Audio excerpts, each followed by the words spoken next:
Humanist TV Africa. It is Humanist TV Africa. You are most welcome to yet another beautiful show today. Welcome once again to Humanist TV Africa.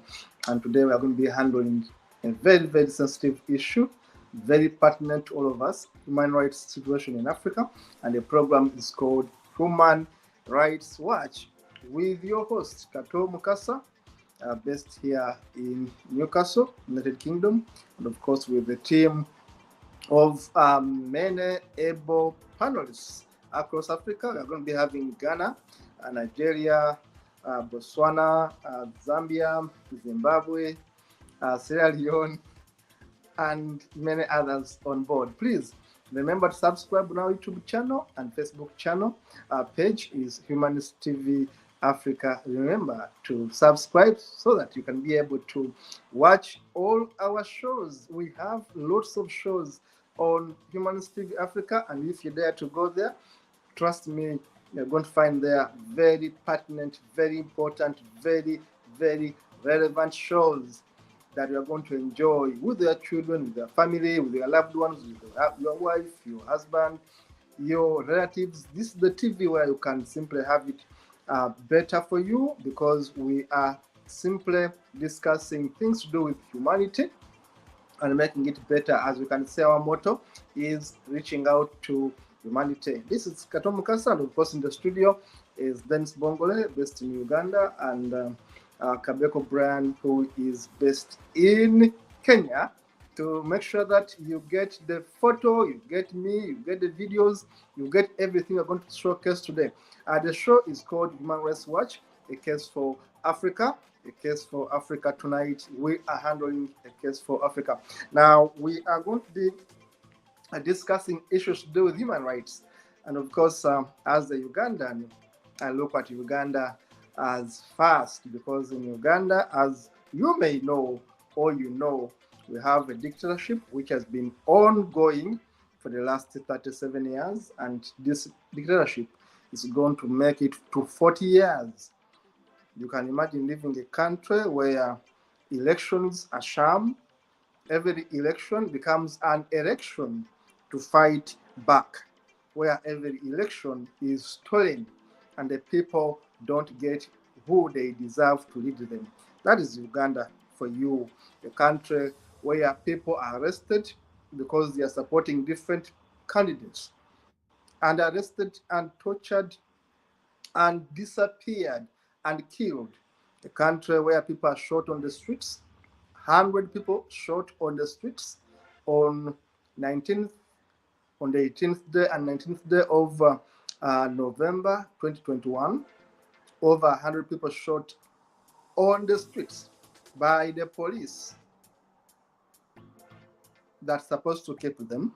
A country where we have men and women who have guns, and civilians having guns, and of course army people having guns, wearing civilian clothes and shooting people indiscriminately. A country where we have arrests without probable cause, and detention without trial. A country where we have a president who is rooting for a removal of bail. And as a lawyer, I should tell you that bail is a must requirement. Any court of justice must defend the having of bail, because bail, in most cases, we say as lawyers that bail is a constitutional right. But the president of Uganda wants to scrap bail so that when they arrest you, of course, on trumped up charges, you are kept inside without hope of getting out, without chance to be bailed out. It's a country where we have nepotism, we have lots of tribalism, we have clanism, we have familism. There are so many isms in Uganda that make the country barely a living hell. A country where we have many of our graduates going to the Middle East to work as house girls, because the too stupid government we have in the country has failed to take care of its own population. Now, you find a graduate of mass communication, a graduate in education, a graduate in social work, basically going to become a kadama, as they call them, in Saudi Arabia, working with a family that actually never went to school. People don't even have the same education that this person has, but this person has no job to do in his country. And to make matters worse, when they go there, they are beaten, they are treated worse than animals. Even animals deserve dignity. But what happens to Ugandans when they go to Middle East? They are treated worse than animals. Their organs are harvested, they are often killed, and many of them have been committing suicides right in the Middle East. We're talking about Saudi Arabia. We're talking about things, countries to do with the Iraq, countries to do with the Jordan, countries to do with these are countries, as you can, Qatar and other countries, in Middle East. This is where our children, our daughters, our brothers are going to look for employment. Why? Because the dictatorship in Uganda has failed them. They cannot be ably employed, they're educated, and they are paying through the nose to acquire education, especially at the university level. Now, these are challenges we have in Uganda. We have a runaway corruption where monies that are collected meant to build roads basically end up being eaten, as I use the word eaten, being swindled by public officers. And the president comes in to lament how he's going to handle corruption, and everything ends there. That is Uganda, my country, where everything basically goes wrong. Why? Because one man with his team of thugs has been in power for the last 37 years.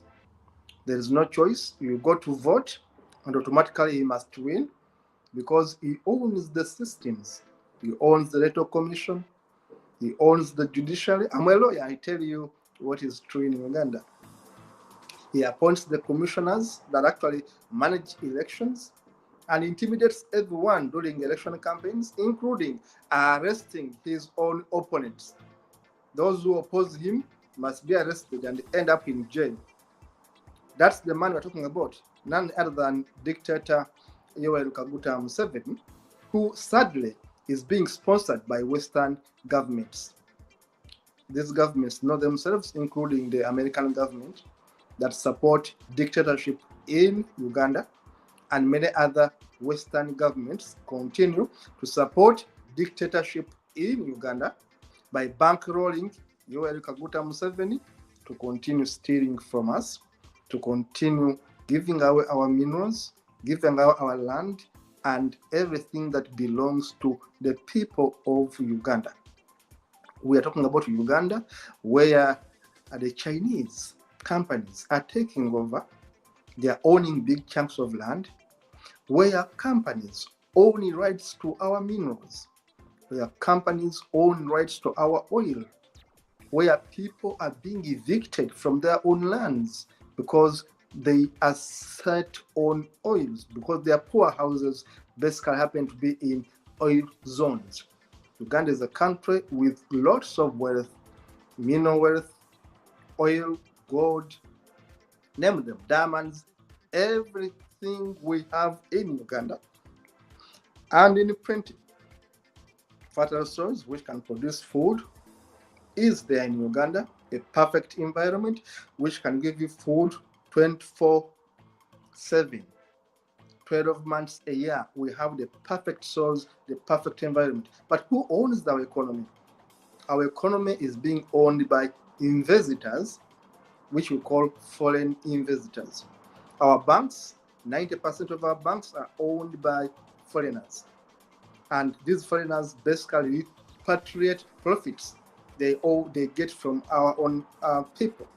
Whatever profit is got, these guys simply siphon it, simply take it outside the economy, which means that our economies remain stagnant. I'm talking about a country called Uganda, where our debt burden has been increasing every year, that our debt is beyond our budget, that what is being demanded from Ugandans is beyond what we can earn in a year. I'm talking about a failed state called Uganda, which I have indicated in my book, Stolen Legitimacy.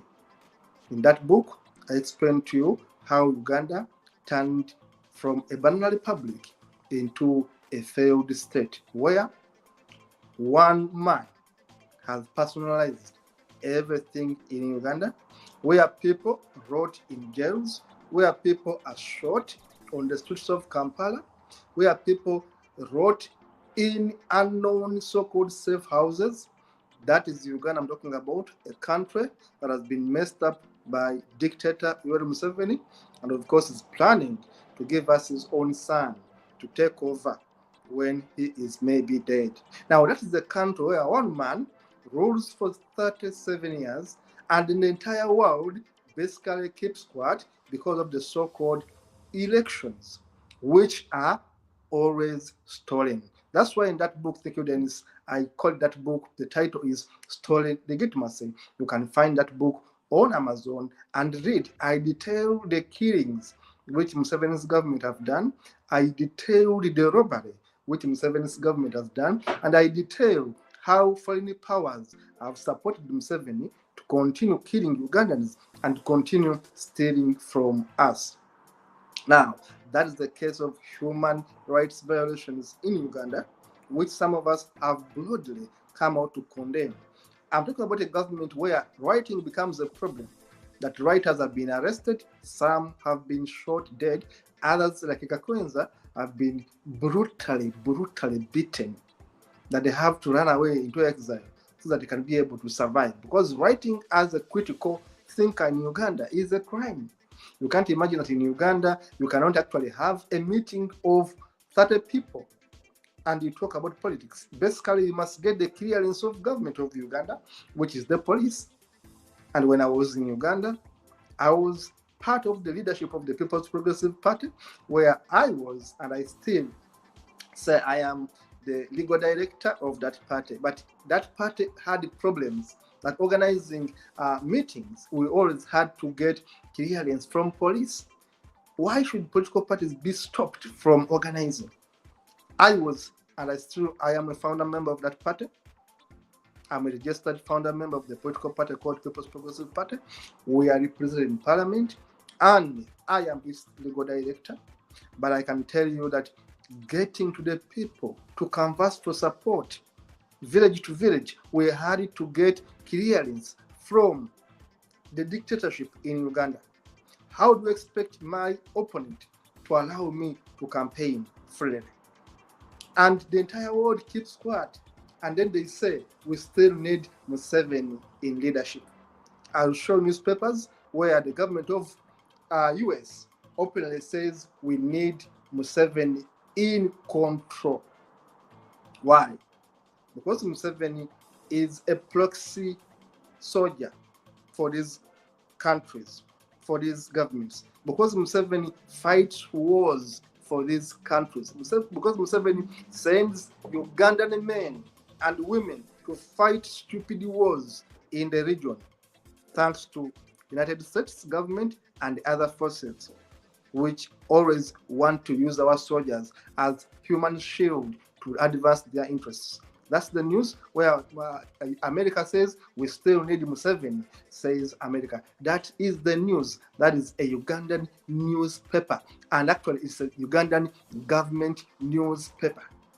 A Ugandan government newspaper called New Vision clearly says on the heading, we still need Museveni, says America. America is promoting a dictatorship in Uganda where thousands of people end up in jail, where hundreds are shot dead, and America openly promotes dictatorship in Uganda. And America is not alone. America is supported by so many other Western powers that you and me know that support Museveni and his family to continue stealing from Ugandans, to continue killing Ugandans. This is the jeopardy Ugandans face. This is the double standards of these Western countries who, on one hand, preach democracy and on the other hand, promote dictatorships in Africa. I stand here to condemn these countries for supporting rogue regimes, not only in Uganda, but throughout Africa. Why? Because they have interests in our oil, because they have interests in our copper, because they have interests in our gold, they have interests in our zinc, in our sulfate, in our coffee, in our food. These countries promote thuggery in Africa, and then they begin blaming us for whatever happens to us. When they connive with the bad guys in Africa, when people are arrested incommunicado, when there's no freedom of speech in many of these countries in Africa, when people labeled the homosexuals are driven out of their countries. Uganda has hundreds of homosexuals right now in Kakuma death camp. They call it a refugee camp. I call it a death camp, where personally, with support of friends in the UK, I will not mention, we are supporting over 46 families in Kakuma refugee camp. These families are for people coming out of Uganda and exiled just across the border in Kenya. Why? Because they're homosexuals. Why? Because the dictatorship in Uganda uses homosexuality as a weapon to keep themselves in power. Now, when I start talking about human rights violations in Uganda, I cannot stop. It is as sad as that. On the set, in the studio is my brother from Ghana, Nana Kufo. Welcome, Nana Kufo. Nana, can you hear me? I can't hear you. Nana, I can't hear you. I can't hear you at all. Nana.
continue playing the photos, and if you can hear me, let me know. Take me. Thank you so much, Dennis.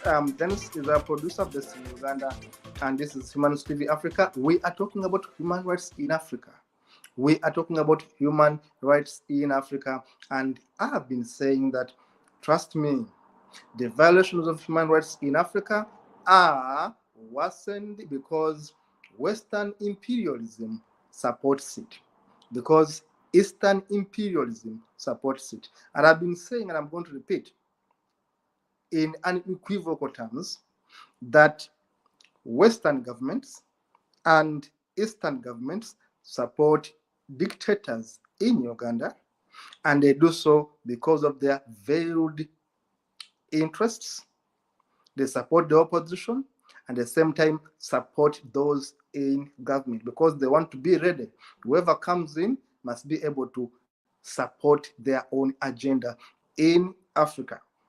Now, as a humanist who hates double standards, who hates hypocrisy, who hates capitalism without a human face, I condemn the acts of these governments to promote death in Africa, to promote thuggery in Africa, to promote vandalism, to promote corruption in Africa. These governments, Chinese government, Russian government, American governments, have continued to support dictators in Uganda, just as they have seen. Then so showing you a screaming headline from Uganda's own New Vision. Then you can even see it again, where the government-owned newspaper said America supports Museveni. And when was that? Right in the middle of an election. And they do it even before or even after. They openly support Museveni to continue stealing from Ugandans. They openly support Museveni. You can see, we still need Museveni. That is America. Now, Museveni is killing Ugandans. Museveni is driving homosexuals away from Uganda. Museveni is detaining opposition politicians in Uganda. And here comes America to say, we still need Museveni. You need him as who? For us Ugandans who have been living under his dictatorship are saying enough is enough. We are tired. The man has been there for 37 years, and here comes America to say we still need Museveni. Why do you need him? Because you want to use him to fight your proxy wars in the region. He's fighting your wars in Somalia. He's fighting your wars in Sudan against Bashir. He's fighting your wars everywhere. I've sent him. You are using Ugandan men and women to go become guarding posts in Iraq. And we know all that. All that has been documented. Americans using our own soldiers to go and die in the field, using our own soldiers to become mercenaries in Iraq. That's why you want Museveni to stay. And we have been saying as human rights advocates that the man is imprisoning human rights lawyers, human rights defenders, is closing non-government organizations. This man is muzzling people from speaking. Political parties cannot operate in Uganda. And we are telling you human rights are zero. We are zero-lipped.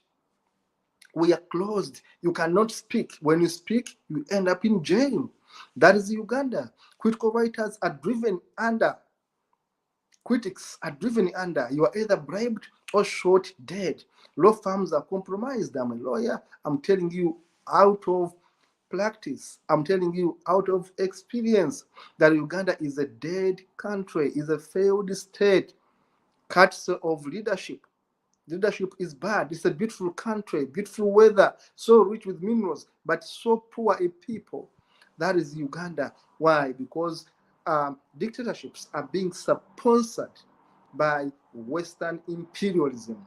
They are being sponsored by Eastern imperialism. The Chinese are all over Uganda, owning big chunks of land and doing whatever they want and paying peanuts to the people of Uganda.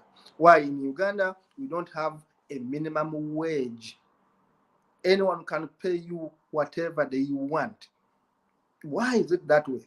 because Museveni says you must attract investors who come and pay you peanut, investors who can pay you $1 a day to work for them, in their hazardous environments. Now, these are investors who come and repatriate and take every profit they make. This is a country where 90% of the banks are owned by foreigners. Therefore, nothing remains in the country. So the human rights we talk about is the right to own our own resources, the right to get employed, gainfully employed and well paid in the country, the right to get better roads, better education, better hospitals, better schools, better universities, and equal opportunities. These are the rights we demand, which are given to the people of Uganda, courtesy of their constitution, courtesy of Chapter 4, the Bill of Rights of the Constitution of Uganda, which was made in 1995. Now, these are issues that are cross-cutting all over Africa. When you talk about Uganda, it's not an exception. We are talking about Africa, where people are being governed by hyenas, where we gave hyenas the duty to take care of the meat. Now, how do you trust hyenas to lead you into hunting? How do you trust hyenas to lead you into distributing the meat? The hyenas, call them politicians in Africa, are the most dangerous animal species you will never get anywhere. Africa is doomed because our politicians are greedy. Africa is doomed because our politicians are under the armpits of foreign companies and foreign governments. Trust me, Ugandans and Africans watching me, these countries have nothing to do with your good democracy. They want nothing to do with your good democracy. These governments, foreign governments, have no interest in seeing you prosper. Until Africans understand this, that these Western powers have nothing they need to do with us, that they are selfishly promoting their companies in Africa. Until Africans understand that we are on our own in Africa, that our minerals are being siphoned by these foreign companies, we are not going to prosper. We must take back our own economies. We must take back our own companies. We must take back our own elections, so that when we do elect leaders, the vote of the person voting is respected, so that companies don't vote for us. In Uganda, members of parliament are being corrupted by companies to pass laws. In Uganda, we all know that companies, foreign companies, bribe members of parliament to pass laws that favor them. We know that in Uganda, we don't actually know clauses, deals, agreements, contract Ugandan government has made with foreign companies. We don't know them. They call them classified agreements. How can you classify agreements that are dealing with oil in my country? Why do you classify agreements that deal with gold in my country? Why doesn't an individual in Uganda know how much gold has been mined, how much oil is being mortgaged, and to who and why? Why don't we ask for accountability in these countries? These are issues of human rights in these countries, and we are saying enough is enough. The case for Africa, the case for people to rise up and say enough is enough. Now, when you talk about human rights, these are universal. No one gives us human rights. The day you are born, you have a right to speak. You have a right to defend what rightfully belongs to yours. I've seen families, as a lawyer, I've been in a law firm that was defending people being evicted from their lands. I worked in a law firm that was defending people who were being evicted from their land. Why? Because their land discovered gold. Their land had minerals. Their land had oil on it. Now, once the oil was discovered, government said, this is no longer your land, it's our land, because it has the riches. And foreign companies took over poor people's land. And these people were never adequately compensated. I was working in a law firm that actually faced these dangers where you are against the government stealing from its own people. These are the problems we face as lawyers in Africa. You are defending people against the government. You are defending people against thieving foreign companies. Companies who come and claim your own land and chase you away from your own land. Now, these are human rights issues no one talks about elsewhere because they fear these companies, because they fear these foreign governments, because they fear these politicians in Africa. Remember, when you speak, you die. When you speak, you go to jail. This is the problem many African lawyers are facing, especially lawyers that normally want to defend the rights of the poor. Now, these are issues that are of bigger magnitude. You talk about Francophone Africa, there are problems. That's why you see there are coups in Mali, there are coups in Guinea, there are coups in Niger, there are coups in Burkina Faso, there are coups all over French Western Africa, Francophone Africa. Why? Because the French government, through their companies, have been stealing from the poor people of Africa. The French government has been making people to pay taxes, the so-called colonial taxes. The French government basically owns the currency, determines the value of money in Francophone Africa. And no one wants us to talk about these things because they want us to play safe. But people in colonies once owned by France still pay a colonial tax. You can simply Google it. The monies in these countries are still dictated by the finance minister in France. Why should the French finance minister dictate what an African government does with their money? Why should a French minister dictate that each government in Africa, in Francophone Africa, must save their monies in France? If you so say that these countries are free, why don't you allow them to be free? Now, these are issues that not many people are going to come here and boldly tell you about them, but we don't care. We tell these things because these are facts. I am a humanist, I'm an atheist, I'm a human rights defender. I don't care when I speak these bitter facts.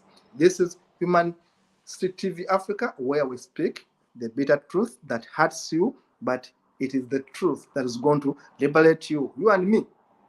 You must stop stealing from Africa. Foreign companies must stop stealing from Africa, and of course, using our own dictators in Africa, because they don't steal in vain, they don't steal in vacuum. They actually work together with our own dictators and greedy politicians in Africa. We're talking about Africa, where people are increasingly becoming armed. We are talking about Nigeria, where the Boko Haram is increasingly becoming armed. And ask yourself, who funds Boko Haram? I gave it to you a research, and when you research, trust me, you are going to see foreign companies, you are going to see foreign governments sponsoring Boko Haram. Why? Because when Boko Haram terrorizes that area, these companies are able to go and steal from these areas. They can able to go and get resources from these areas. Remember that Boko Haram is an area where there is a lot of resources in Nigeria. Now, these are not conspiracies. These are facts, verifiable facts that in order to steal from Africa, make Africa unstable. In order to steal from Africa, make Africa unstable. I was writing my thesis for my master's degree in law. I did international commercial law, and I clearly know how companies from Western countries steal from Africa, and I clearly know how companies from Western countries connive with politicians in Africa to bankrupt Africa. That was my master's degree in international commercial law. I know exactly how these companies operate and who sponsors them, and how they muzzle African presidents, and how they silence them, and how they assassinate leaders in Africa. Now, these are issues that you won't be able to hear from any other TV because they are compromised, because they fear to talk. because they want favors from these companies. I don't need any favors from these companies. I don't care what these companies do to me, but we are here to speak the truth that is going to set Africans free. Why should Africa have so much when Africa is regarded as so poor? Yet Africa is better than Europe, Africa is better than Asia, and better than so many of these countries when it comes to mineral wealth. But why do we need to classify Africa as a poor continent when we sit on too much wealth? Now, these issues must be addressed for the sake of those that are going to come after us. We must rectify the injustices that are deliberately done by Africans to Africans with the support of foreign governments, with the support of foreign companies. Now, these are issues that are concerning me, human rights violation issues. My colleague from Sierra Leone was online, but the internet has jeopardized is coming online. My colleague from Ghana was online. You must have seen him, but the internet somehow made it impossible for them to come and tell you what is happening in Sierra Leone. It's a war. Literally, it's a conflict of bloodshed. Why are people in Sierra Leone dying? Simply go and Google it. Go and see how much gold Sierra Leone has, diamonds, and other riches, and how foreign companies from countries in Europe have continuously stabilized or destabilized Sierra Leone. How foreign companies own Sierra Leone, how they continue to confuse presidents in Sierra Leone so that they can work for them and help them to continue stealing from a poor man and a poor woman in Sierra Leone. Simply Google it right now and see the poverty rate in Sierra Leone, a small country with so much wealth, but with so many poor people. Simply Google and see how many people have been killed in Sierra Leone in the last 3 months. Bloodshed on the streets. I have photos that I can show the world about bloodshed in Sierra Leone. Hundreds of people being killed on the streets by a politician sponsored by foreign companies. Foreign companies run the show in Africa, and then Western governments and Western people begin saying all Africans are poor because they don't want to work. How dense can people be not to realize that Africans are so hardworking back home, but the environment is made unstable for them to survive? These are the challenges we must address as humans for fairness, for equity, that we can all develop in peace, that we can all work in harmony. What people in Africa want is fair trade, not aid, because aid does not develop anyone. People in Africa want free trade, want fair trade, want free and fair trade terms. They want you to come and deal with them on fair grounds. They want you to respect their traditions, their cultures. They want you to respect their bargaining power. They want you to respect their human rights.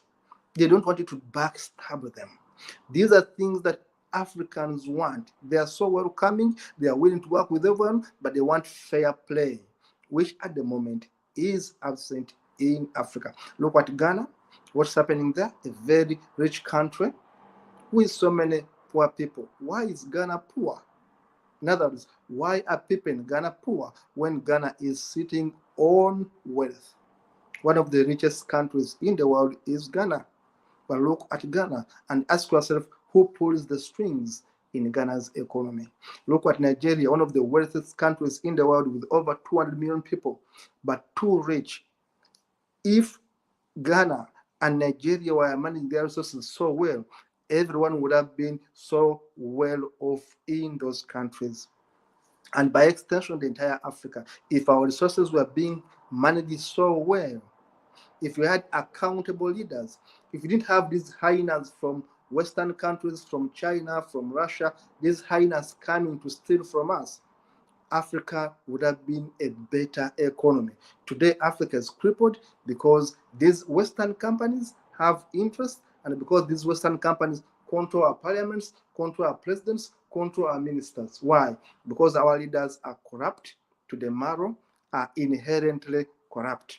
Now, as people in Africa, we must address these injustices by being exemplary, by demanding exactly what must be given to us, by voting out bad leaders, and by rising to the occasion to ensure that at least justice is done. Now, talk about Africa and human rights, things go wrong in Africa because basically human rights are a pipe dream. Human rights are simply lip service. They will tell you there's democracy in Africa. I assure you there is no democracy. There is demonicracy. There is dictatorships. There is insurrection. There is uprisings. There is open shooting to kill policies in many African countries. There is homophobia that is weaponized, to keep dictators in power. Look at Mugabe. What did Mugabe do? Mugabe turned against homosexuals. What has Museveni done? Museveni has turned against homosexuals.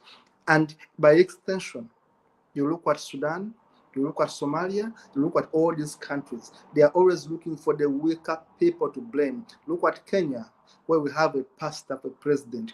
William Ruto is becoming a pastor for president. Is putting prayers right inside the White House of Kenya. His wife has become a pastor, just like the pastor wife of Uganda, just like the pastor daughters of the first family in Uganda. They make State House a church. They pretend that they are praying so hard. They are godly. They are organizing national days of prayer, and they make everyone to pray and kneel down that God is going to answer their prayers when they know that they are themselves the very gods people are praying to. They use God as a scapegoat. They use God as a cover of their own crimes. All these countries will tell you we are God fearing. They're the first ones to go to church. They're the first ones to go to the mosque and worship Allah. At the end of the day, they're the first one to kill people and imprison them. Yet their own so-called holy books basically teaches them to forgive, to love, and to care for the weak. What do they do after reading the Bible? They use the same Bible to kill the innocent people, to get rid of them, to chase them away from their own lands. It is happening in Africa. See Kenya, you will cry. See Uganda, of course, it's terrible.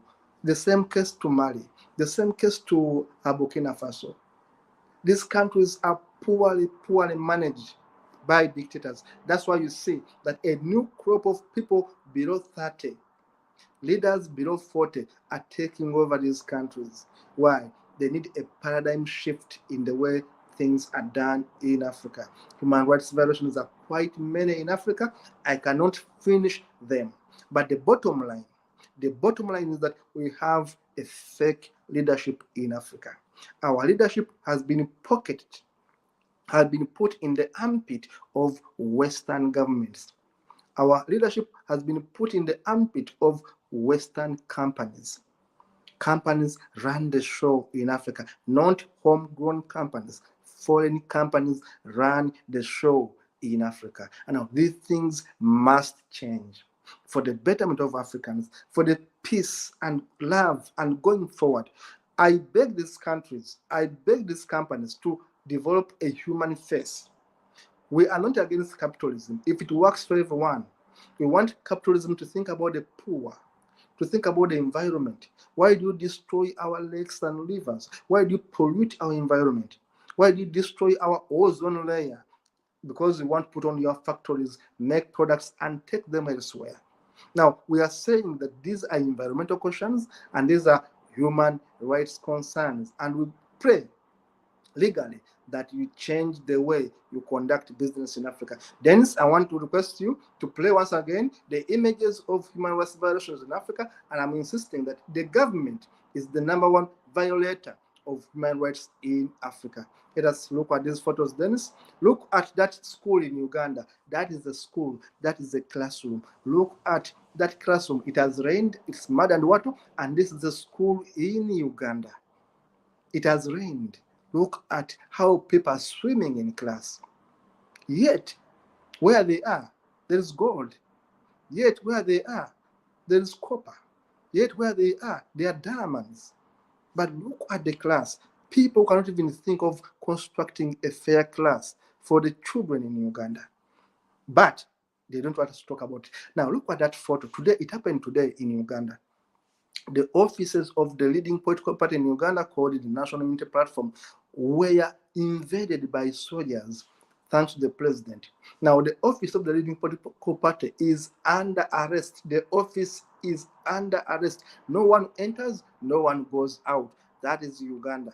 Now, which type of democracy is that when politicians opposing the country cannot oppose the country? Look at the government of Uganda. The best they can buy, they buy weapons to kill people. Those are police cars, armored police vehicles. We have so many in Uganda. When we don't have hospitals, look at the cars, armored police vehicles, armored military vehicles. We have in Uganda so many of them, yet we don't have drugs in the hospital. Why? Because they put so much money in security, because they want to keep on fighting people, they want to keep on shooting people, they want to keep on intimidating people. That is Uganda I'm talking about. This guy, Mwesugwa, was burnt.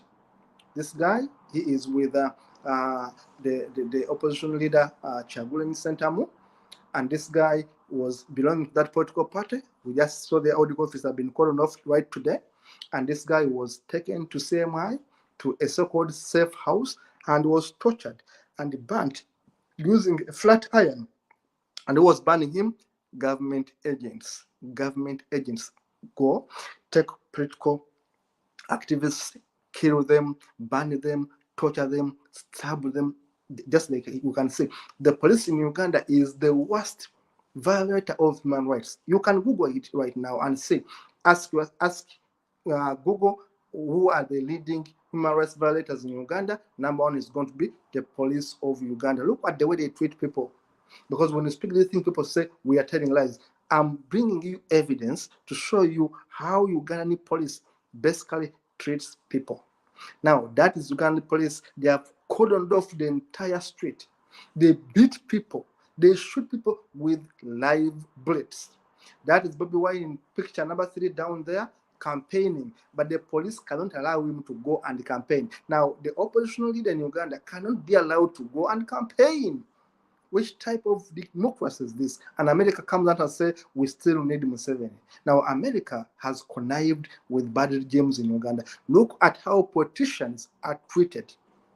Look at how journalists are treated. The entire streets in Uganda are full of soldiers to intimidate the population. And America comes in and says, we still need Museveni. Why do you need a person who is killing people, who has been killing people for the last 40 years? Because he waged the war. This is my old boy. Went to the same school with him, that is Elias Lukwago, my friend, the Lord Mayor of Uganda, who has been severely beaten on several times. That guy has been tortured, has been beaten by the military and police. He's the mayor of the capital city of Uganda, but he has no say. Every day is known for lamenting because he has no say. Look at soldiers guarding the streets and villages in Uganda. People are kept in fear. People are kept in fear so that they cannot criticize the dictatorship. And then America comes and says, we still need Museveni. That is the former police spokesperson of the police who now says, my life is in danger. But it was a former police spokesperson who was also speaking in a way that was hurting the people. Today, the hunter has become the hunted. That is Uganda for you. Look at Uganda. Look at this soldier after burning villages. They go burn villages, chase people away because they want to take gold within the area. They go burn villages because they want to take oil within the area. They go and burn villages and evict people from their land. My law firm was working on such cases until when it was sabotaged. Now, these are issues that happen. Look at this guy, Masereka, from Kasese. The guy was a supporter of NOP, the political party that leads in Uganda. And this guy was arrested and tortured and practically burnt. All these legs are burnt. This guy is called Solomon. It's called Masereka. That's the guy I'm talking about. He was burnt. burnt, and put nails drilled in his own legs. The way Jesus Christ, I think, was nailed. This is how this guy was nailed. This is very sad. Very, very sad talking about these things. But this is happening in Uganda. Look at this guy. He's a writer right now in Germany in exile. He's called Kakwenza. Kakwenza was beaten for almost a month in a so-called safe house. Why? For writing a satire, for writing a novel in which he told himself and his goons off. Look at this person.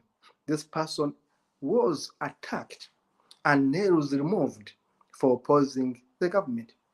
These guys get people and remove their nails.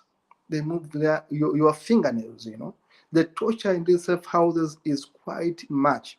Look at this boy. These kids are being beaten. They are being burnt. You know, the government has thugs, the government has a military wing that keeps on torturing people day in, day out. Now, these are issues we keep on reporting. These are people who support the government. This one is called Kato Mukasa, one of those guys who became presidential advisors, I think, on music and entertainment.